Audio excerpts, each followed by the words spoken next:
આજની ધર્મકથા. પ્રણામ.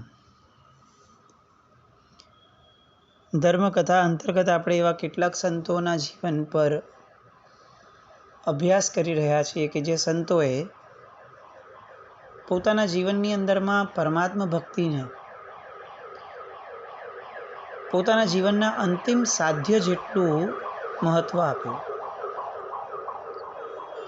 પોતાનું આખું જીવન ન્યોછાવર કરી દીધું અને છતાં પણ પરમાત્મા ભક્તિને એમણે ક્યાંય ઊણી રાખવા ન દીધી.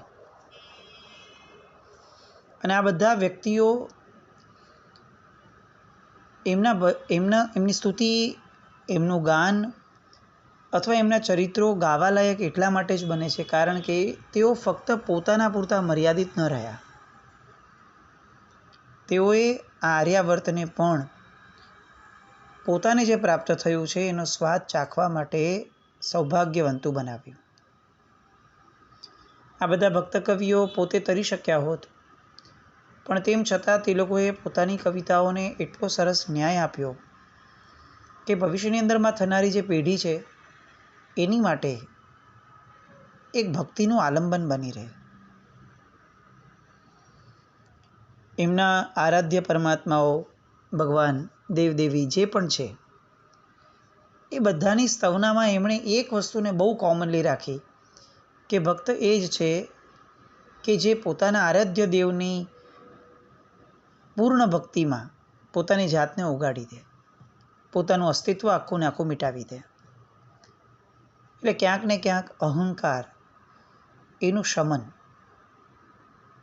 એ બહુ જ સારી રીતે આ લોકોના જીવનની અંદરમાં આપણે સમજી શકીએ. આજથી આપણે એક એવા સંતના ચરિત્ર ઉપર આજે નજર ફેરવવી છે કે જે સંતનું નામ લગભગ આપણે બધાએ જ સાંભળ્યું હશે. કદાચ આજની જનરેશનને બાદ કરીએ તો આની આગળની જેટલી પણ જનરેશન 2-3 થઈ એ લોકોએ સ્કૂલના અભ્યાસક્રમમાં પણ કદાચ આ નામ સાંભળ્યું જ હશે. નામ છે અખો. અખો નામ આવે એટલે આખા બોલી એક વ્યક્તિ એ આપણી નજર સમક્ષ રહે. આપણે એમની માટે કેટલું સમજ્યું છે, સાંભળ્યું છે એ બહુ પછીનો વિષય છે, પણ એક રેપ્યુટેશન આપણે હંમેશા એક સાંભળી છે કે અખાના છપ્પા નામે જેટલી પણ વસ્તુઓ આપણે ત્યાં અવેલેબલ છે આ બધી જ એટલી બધી વેધક, એટલી બધી માર્મિક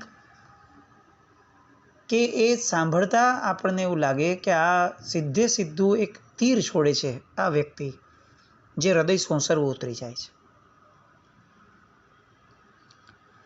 અખાજીના છપ્પાઓને લોકો અખાના ચાપખા કહે છે કારણ કે એમણે છપ્પાની અંદરમાં, છપ્પા એટલે કાવ્યનો જથ્થો, એ છપ્પાની અંદરમાં છપ્પા ઓછા અને ચાપખા જ વધારે માર્યા છે. એમાં પણ જે લોકો ધર્મના સ્વરૂપને કંઈક અલગ કરી અને ધર્મને જ ભ્રષ્ટ કરવા માટે જાણે જન્મ્યા હોય એવા લોકો માટે તો અખાના કાવ્યો એ મરણતોલ ફટકા સમાન ગણાય. લક્ષ્યવેધી તીર. એમની વાણીનો વ્યંગ, એમની વાણીની કડવાશ એ પચાવવામાં પણ બહુ ભારે હતી. કારણ કે કડવું ઔષધ છે ને એ ક્યાં તો માતા પાય અને ક્યાં તો વૈદરાજ પાય. કોઈ ભક્ત કવિના વેણ કડવા હોય એવું તો બહુ રેયરલી સાંભળવા મળ્યું, પણ એ રેયરેસ્ટ કેટેગરીની અંદરમાં આ ભક્ત કવિ કે જેને સાહિત્યએ કડવા ભક્ત કવિ તરીકે નવાજ્યા છે એવા અખાનું નામ આવે. એમની વાણીમાં ભારોભાર પોતાના અનુભવનો નિચોડ હતો. એમણે સંસારમાં ચાલતા જે ભ્રષ્ટાચારો જોયા, લોકોની જે હીન વૃત્તિઓ જોઈ, સમાજમાં વ્યાપી ગયેલા અધર્મો, પાખંડ, દંભ એ બધું જે એમણે જોયું અને એ પછી જે એમને વૈરાગ્ય ઉત્પન્ન થયો, એ વૈરાગ્યને એમણે ભક્તિ માર્ગે વાળ્યો તો ખરા, પણ એમની અંતઃકરણની સ્ફૂર્ણાઓની અંદરમાં આ બધા જ દંભ અને પાખંડ એના પ્રત્યેનો એક બહુ જ મોટો તિરસ્કારનો ભાવ એ એમના કાવ્યોની અંદરમાં છલોછલ આપણને જોવા મળે. એ જ્યારે થયા હતા અખાજી, એ સમયે બે કવિઓ સમકાલીન હતા ગુજરાતી ભાષાના. એમાંથી એક હતા પ્રેમાનંદ, કવિ પ્રેમાનંદ, અને બીજા હતા કવિ શામળ. પ્રેમાનંદના આખ્યાનો આજે પણ પ્રસિદ્ધ છે.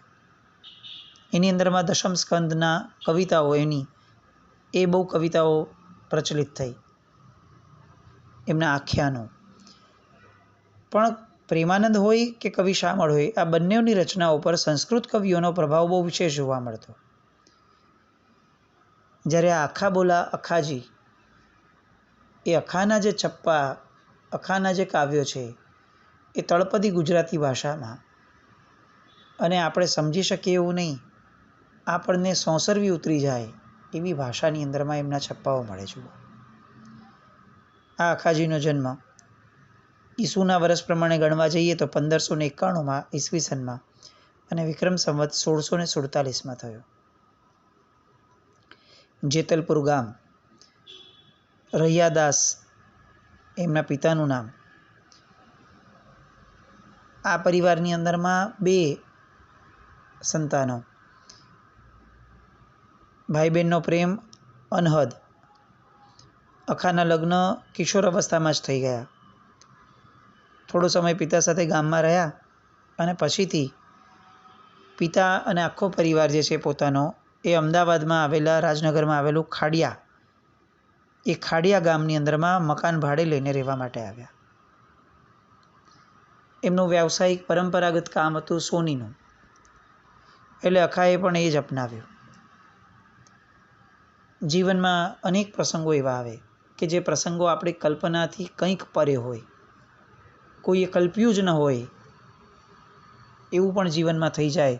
એવા પ્રસંગો વ્યક્તિની કમર તોડી નાખે, વ્યક્તિને હૃદયથી એટલો બધો ખોખલો કરી નાખે, સૂનો કરી નાખે કે એના જીવનનું આખું ને આખું જાણે વહેણ છે ને એ બદલાઈ જાય.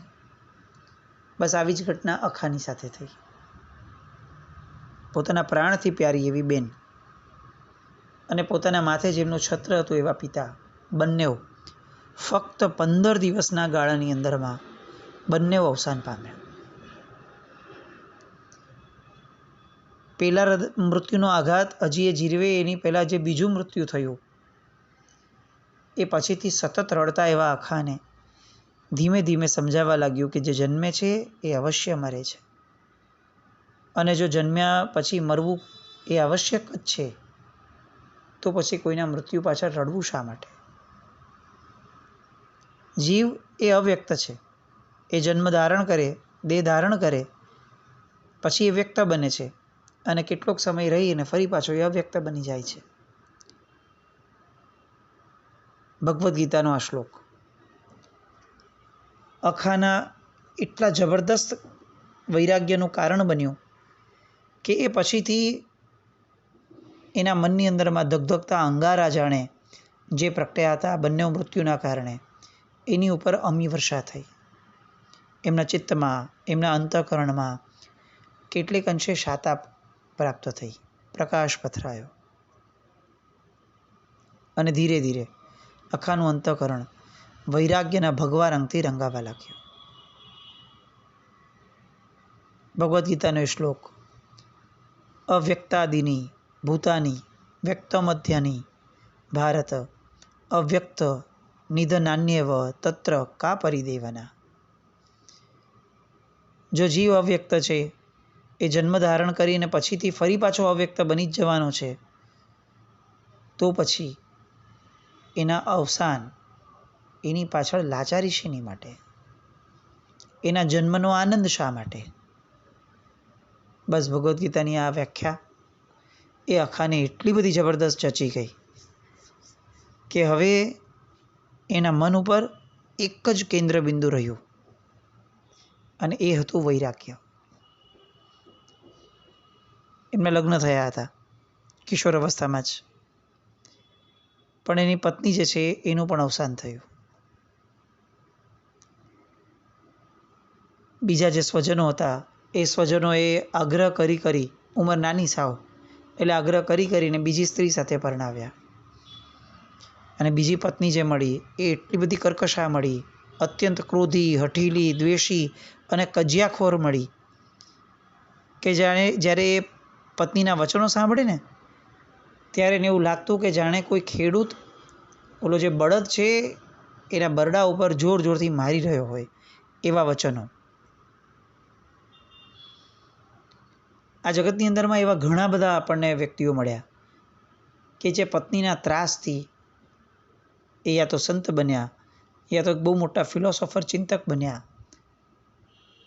એ લોકોએ ધાર્યું હોત તો કદાચ કજિયાખોર પત્નીની સાથે પોતે પણ કજિયાખોર બની જ ગયા હોત, પણ એમણે પોતાની એનર્જીને, પોતાના દુઃખને એક સારી દિશા આપી, અને દિશા એવી થઈ કે આખા જગતને એક દિશા મળી. આખો છતાં પણ આ બધું સહન કરી રાખે. મનની અંદરમાં તો વૈરાગ્ય ભરપૂર હતો, અને એટલે એની પત્નીનો જે આ આખું એક કર્કશ વર્તન હતું એ એને કોઠે પડવા લાગ્યું.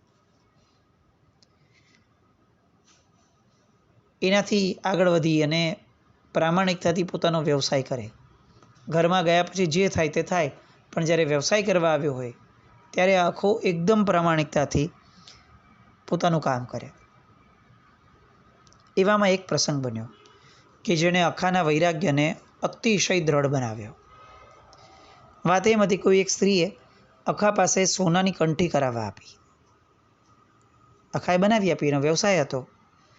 પણ પેલી સ્ત્રીના મનમાં સંશય જાગ્યો કે આ સોનીના દીકરાએ થોડું સોનું કાઢી લઈ અને ભેળસેળ કરી જશે ચોક્કસપણે.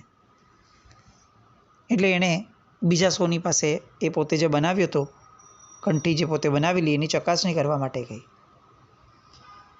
પેલો સોની પણ પ્રામાણિક, એણે પણ જોયું અને આખી ચકાસીને આપીને એણે એમ કીધું કે બેન, આ કંઠી શુદ્ધ સોનાની છે, આમાં તો લેશ માત્ર ભેળસેળ નથી, તમે કોની પાસે કરાવડાવી? અને પેલા બેનથી બોલાયું કે મેં અખાજી પાસે કરાવડાવી.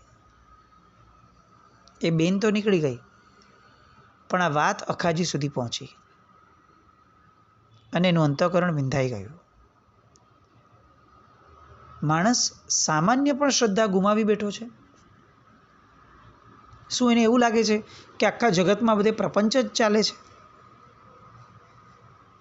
અને એનું હૃદય એ સમયે એટલું બધું વિંધાણું, અને વિંધાયેલા હૃદયમાંથી કવિતાઓ પ્રગટવાની શરૂ થઈ. જગત પ્રત્યે એમને જે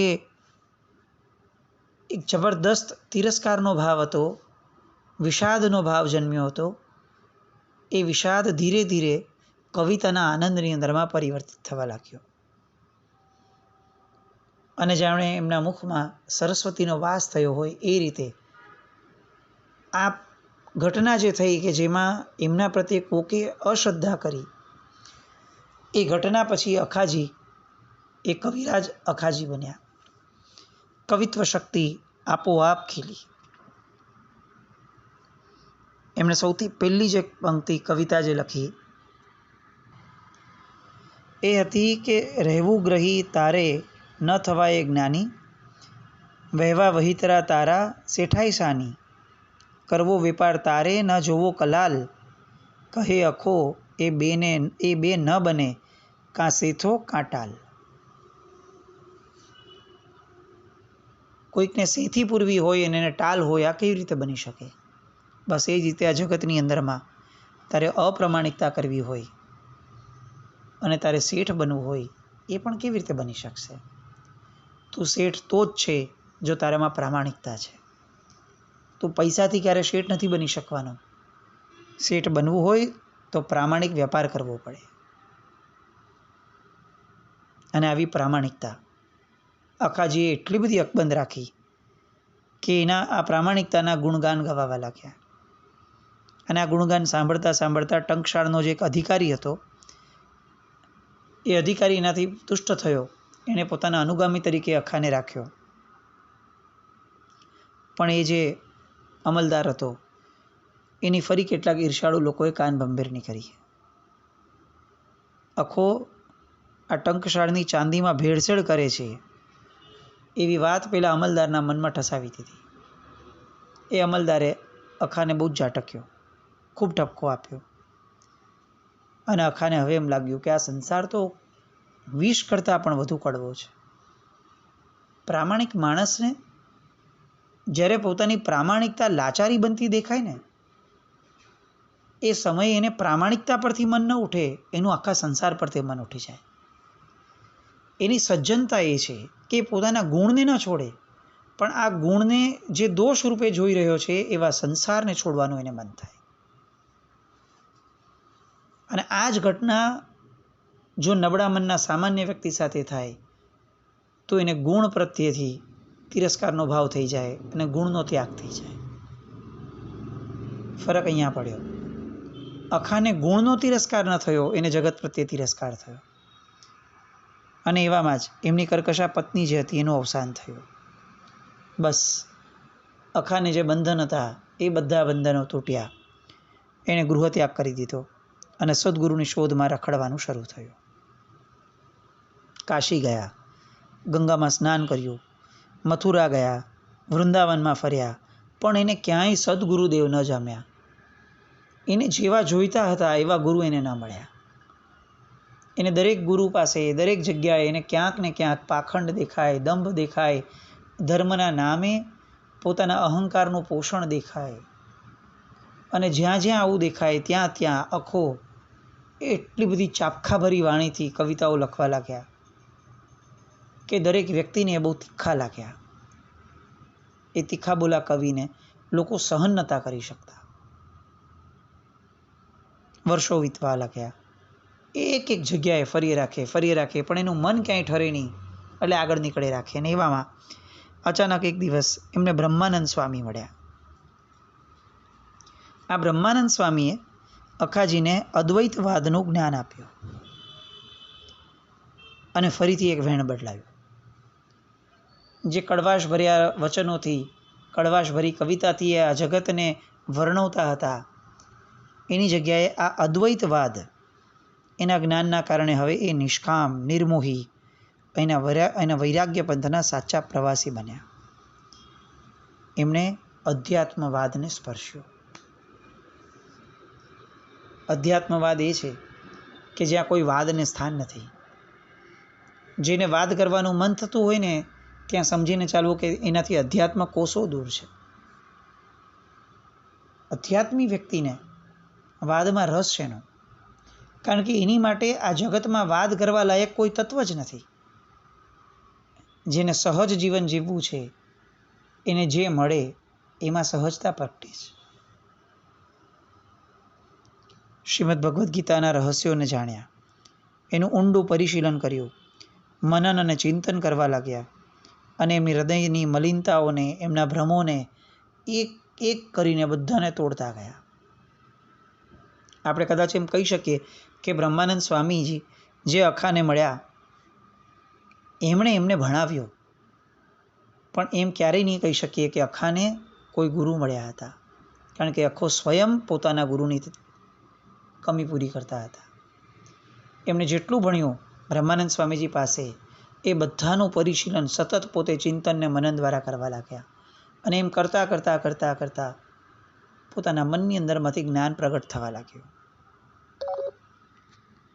એવું કહેવાય છે કે અખાને પોતાની 52 વર્ષની વય પૂરી થઈને ત્યારે પરમ તત્વનું દર્શન થયું હતું. 53 વર્ષની ઉંમરમાં એમને એક પરમ જ્ઞાન કહી શકાય એવું જ્ઞાન એમને લાથ્યું. અને એમનું એક કાવ્ય, એની પંક્તિ એ આપણને આ વસ્તુનો અણસાર આપે છે. એમ લખ્યું હતું બહુ વેદક ભાષામાં, તિલક કરતા 53 વહ્યા, જપમાળાના નાકા ગયા, તીરથ ફરી ફરી થાક્યા ચરણ, તોય ન પહોંચ્યા હરિને શરણ. એમના એક એક કાવ્યો, એક એક શ્લોકો, છંદ, છપ્પા, આ બધું ખરેખર વાંચવા જેવું. જેનાથી આ જગતના આડંબરો, દંભ, આ બધું સહન ન થતું હોય ને, એણે પોતાની ઉર્જાઓને કોઈક નબળી દિશામાં જઈને નિંદા કોથલી અથવા કોઈને બસ ભાંડવા એ દિશામાં એને ન લઈ જવા કરતાં એણે અખાના છપ્પા વાંચવા. આખાનો એક છપ્પો બહુ જ પ્રસિદ્ધ. એક મૂરખને એવી ટેવ, પથ્થર એટલા પૂજે દેવ, પાણી દેખી કરે સ્નાન, તુલસી દેખી તોડે પાન. એને સદગુરુની જે શોધની યાત્રા કરીને એ યાત્રા દરમિયાનમાં એણે જે કંઈ અનુભવ થયા એ બધા જ અનુભવો એમણે છપ્પામાં લખ્યા. એક વેધક અને કેટલીક અપેક્ષાએ તીક્ષ્ણ કહી શકાય એવી કવિત્વ શક્તિ એમનામાં. ચિત્ત વિચાર સંવાદ, પંચીકરણ, બ્રહ્મલીલા, સંતપ્રિયા, ગુરુ શિષ્ય સંવાદ, આ બધી અખાજીની અમર રચનાઓ કહી શકાય એવી બધી રચનાઓ. આમ પરમ જ્ઞાની સંત, સત્યના આરાધક એવા અખા, એ અખાજીની અખે ગીતા એ પણ એટલી જ પ્રસિદ્ધ છે. બ્રહ્મના માર્ગના આ વેધક અને તીખા કહી શકાય એવા અખા બોલા આ ભક્ત કવિ વિક્રમ સંવત 1710 એમની જીવનલીલા સંકેલાઈ અને બ્રહ્મના માર્ગે એ પ્રયાણ કરી ગયા. અખાજીને મૂળમાં યાદ કરવાનું કારણ, આ જગતની અંદરમાં જે આડંબર, જે દંભ, જે પાખંડ ધર્મના નામે ચાલ્યું છે, એવા સમયે આપણને સાચી દિશા આપવામાં ઘણા સહાયક થઈ શકે એવા એમના છપ્પાઓ. સમય મળે, અવકાશ મળે, વાંચવા લાયક. બસ એ દિશામાં આપણે સૌ વળીએ અને આપણા જીવનમાંથી સમૂળગા આ આડંબરને, દંભને અને પાખંડને જાકારો આપીએ. એ કદાચ આ કવિવર્યની સાચી શ્રદ્ધાંજલિ ગણાશે. એ અખાજીને નમન કરી એમની પ્રામાણિકતાને વાંધી જીના જ્ઞાન વિરુદ્ધ કંઈ પણ બોલાયું તો મિચ્છામી દુક્કડમ. અને આવતીકાલે ફરી એક બીજા આવા ભક્ત કવિ માટે મળીએ.